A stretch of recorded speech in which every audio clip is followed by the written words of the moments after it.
Gout.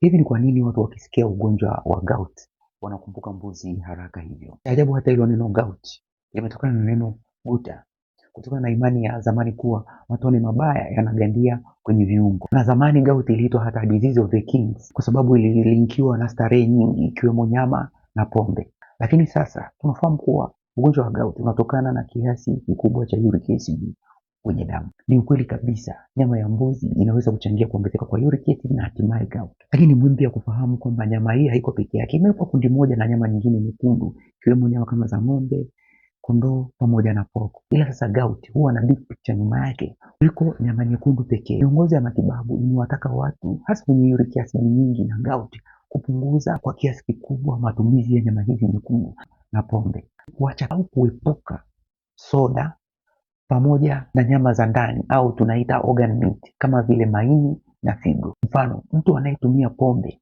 na nyama nyekundu kwa wakati mmoja anachangia kwa kiasi kikubwa kuongeza kwa uric acid, kwa sababu pombe na nyama nyekundu zote zinaongeza purines ambazo hatimaye hutengeneza uric acid kwenye damu. Lakini pombe inaongeza kitu kingine.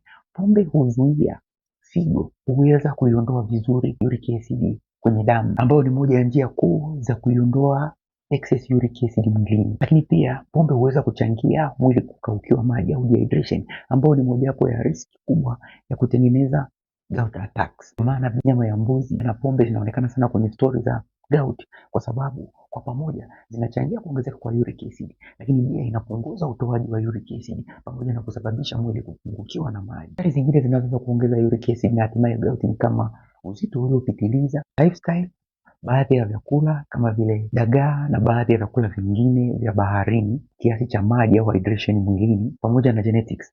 Vyote hivi vinaweza kuwa sehemu ya big picture ya gout. Kwa hiyo ni muhimu sana kuwa na picha kubwa ya gout ili pamoja na kufocus kwenye mbuzi ambayo ni riski ya gout, usisahau pia vitu vingine ambavyo vinaweza kuongeza uric acid na hatimaye gout.